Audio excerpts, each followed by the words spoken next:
Mumpower, our second speaker. As you know, we had Heath Schuler here a few weeks back, and Dr. Carl Mumpower is running in the District 11 election. He's running against Heath Schuler. He is the Republican candidate. He is currently a sitting Asheville City Councilman and was the former Vice Mayor of Asheville, and I think that pretty much covers his little introduction. So without further ado, the floor is yours, Dr. Carl Mumpower. Thank you. Thank you very much. It's my honor to be here, and I mean that. I'd rather do this than about anything that we can talk to a group of students and faculty than anything I can think of. I'm Carl Mumpower. I'm a city councilman in Asheville. It's my honor to be the Republican nominee for the 11th District Congressional seat. I'll say it out loud. I'm every liberal's nightmare to the extent I'm a conservative, I'm a Christian, I'm a Republican, and I'm enthusiastic about it and not embarrassed to say it. Today you'll have a chance to test me and see if I really am a conservative, because I'll tell you, there are very few of them, authentic conservatives in my experience, in politics in America today. I was elected in Asheville, which is arguably one of the most liberal cities in North Carolina, if not the most liberal. To my surprise, I was elected the first time. I was re-elected in Asheville after 4 years, and to my surprise, I wasn't elected by Republicans and conservatives. I was elected by Democrats, liberals, and independents who seemed to appreciate the fact that I stood for something. Not that they necessarily agreed with the things that I stood for, but they could count on me to be principle-driven and to keep my eye on fairness and to keep my eye on the common good. I'm a bit unique for a conservative in that, by the way, I have a master's degree in education from Western. And I went on and got a master's degree in social work, not typically what a conservative does. And I have my doctorate in psychology, and I'm licensed, and all those are from accredited schools. Most conservatives, I can tell you as a psychologist, I'm a rarity. Certainly as a social worker, I'm a rarity.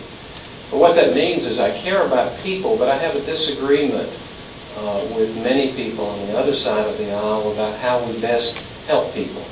I'm concerned that policies that we have in America today and really throughout the world sometimes do more to help people sit down than to stand up. And I believe that when people sit down, you destroy them. You rob them of their dignity and their future and their independence and really their ability to compete in a dangerous, but for me, it's a dangerous, dangerous world. I am a Christian. I'm not a political Christian. Certainly meaning I don't pull that word out when it serves me in some capacity. I try to live it. I'm not a perfect Christian. I find it very difficult to be a Christian. It's a demanding value system from the time you get up in the morning to the time you go to bed at night. That's one of the filters I use for myself in political office. What that means is that I try to hold myself to that standard, not that I try to hold others to that standard. I don't try to throw my value system on other people. I just try to quietly live my value system. It's not easy. Definitely not easy in politics. I have temptations every day. We sent out a press release yesterday on something on my opponent, and I said in that press release, we will uphold the 9th commandment. Anybody know what the 9th commandment is?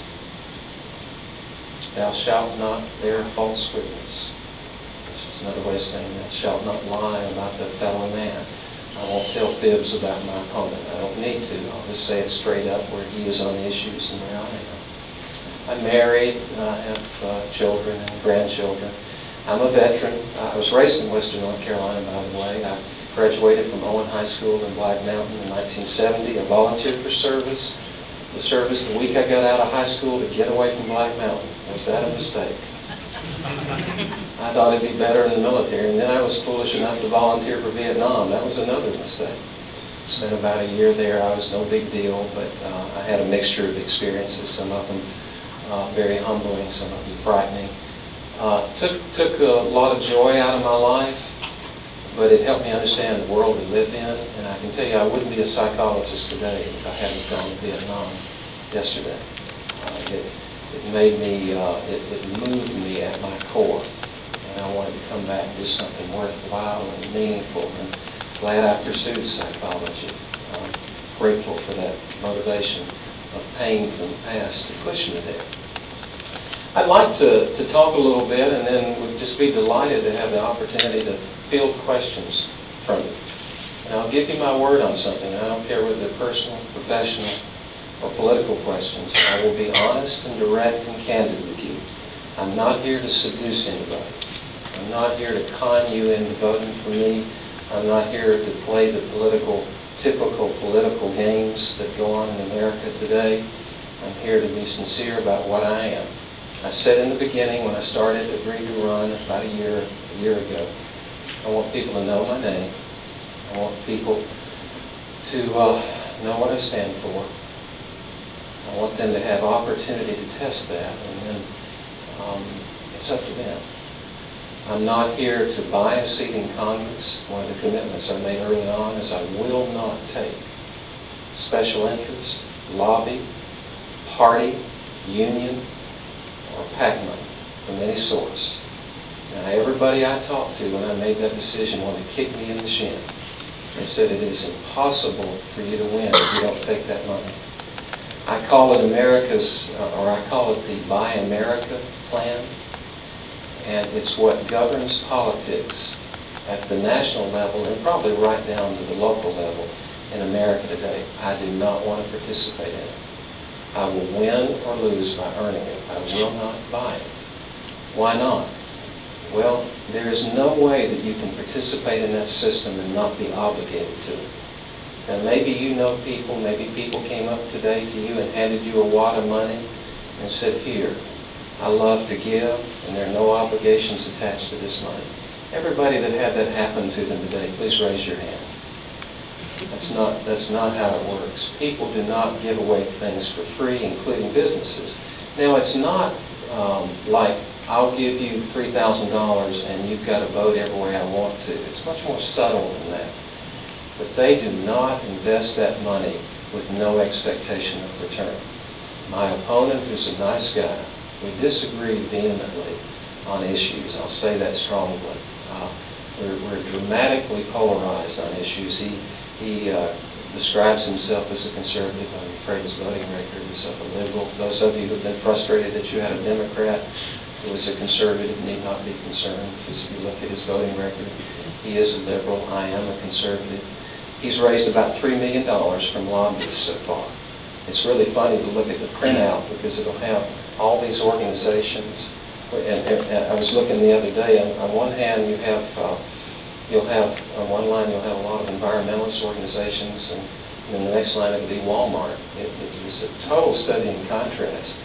But you'll have all these dollar amounts and these names, and in my column it's 0, 0, 0, 0, 0. Again, a study in contrast. I won't spend a lot of time being critical of him in that regard. I will focus on me, in that how you run will determine how you serve. How many of us have wondered, what is it that happens to people when they get into office? Most politicians, male or female, have come from a place of good heart. Most, not all. They want to do the right thing. But there's something corruptive about that, and I believe the money part of the equation is part of the deal. So when I decided to run, I made up my mind that I was going to have my own campaign finance reform process, and we've got the most unique campaign in the country. I don't know that we can win, and this good gentleman asked me the question earlier about, most of the time candor in America is not rewarded with votes. And I said to him, I'm not running to win. I'm running to stand for something.